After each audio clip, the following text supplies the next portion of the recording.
This time of year in the garden, you want to watch where you step because there are a lot of perennials coming up that you might have forgotten that you had. Take a look at these ferns. They're coming up just all over the place.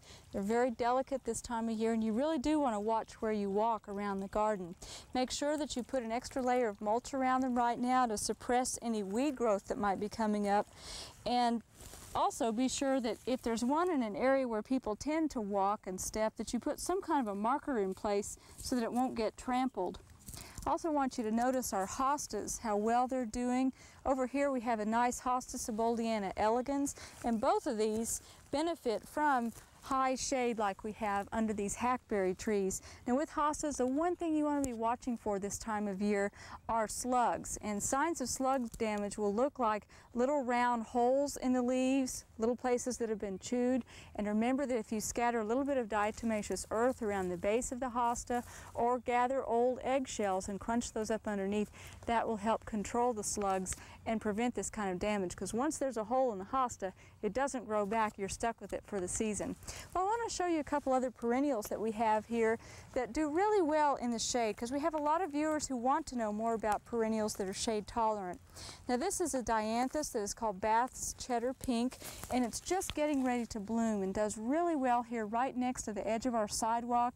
It's spreading out. In fact, if you need to move some, you still have time to gather up a nice bunch and move it around in the garden. Then take a look at these shamrocks right here. Now these are a hardy shamrock. We planted 3 of these a couple of years ago, and they've made a really nice mound by now. But again, it helps to have some kind of permanent stake in place, because about 6 weeks ago when these were first coming up, we might have trampled them accidentally. But we have one other perennial that we want to put in right now. This is a new one, and sometimes in Oklahoma gardening we like to try new things, and Wayside Gardens has a new plant out this year that is called Cimicifuga, and it's Hillside Black Beauty.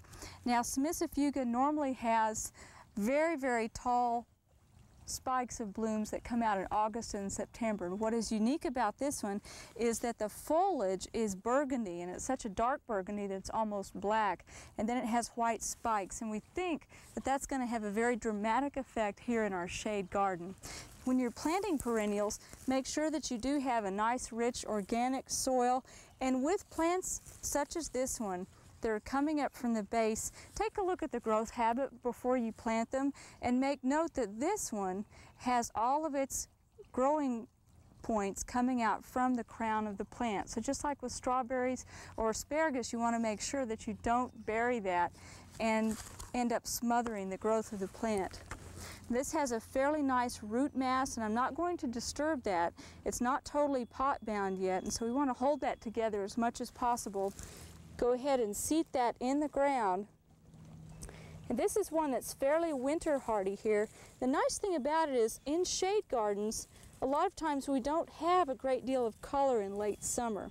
And so this is one that we're going to be really keeping an eye on this year, and hopefully it will bloom for us later this fall. A lot of spring flowering perennials that you may be planting right now, you won't really expect color this year, but next spring they should certainly do well for you. Always make sure that you leave the marker in place, and pretty soon get a fairly large marker so it won't get trampled. Well, I want to show you something that's going on back behind me here. A lot of you may have small Japanese maples in your gardens that maybe didn't quite make it through the winter. Now this is a cultivar of Japanese maple. The standard Acer palmatum has a green trunk, and the cultivars, the different dissectum cultivars that are placed on top, are grafted about 12 inches off the ground, and you can tell the difference between the green trunk and then here's a deeper, more of a greenish brown trunk. This is the graft line right here. Well, take a look at what's happening. We've had a little bit of winter damage, and down below the graft we have the original species trying to come out.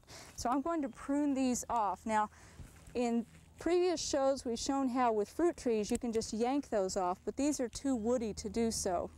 But we do want to prune those away, because very often the rootstock can tend to overgrow the species that we've grafted up on top. So you want to make sure that you leave those off.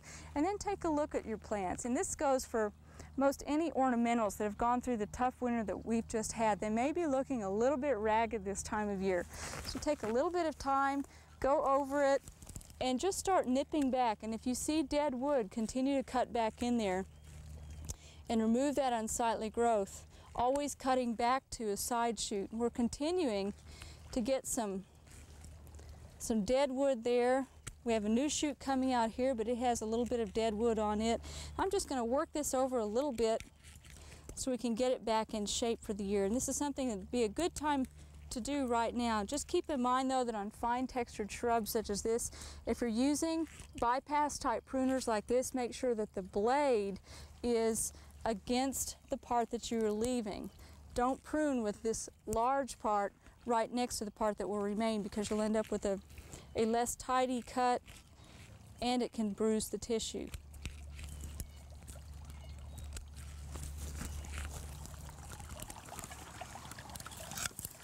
Another plant that was hit pretty hard this winter is our Nandina.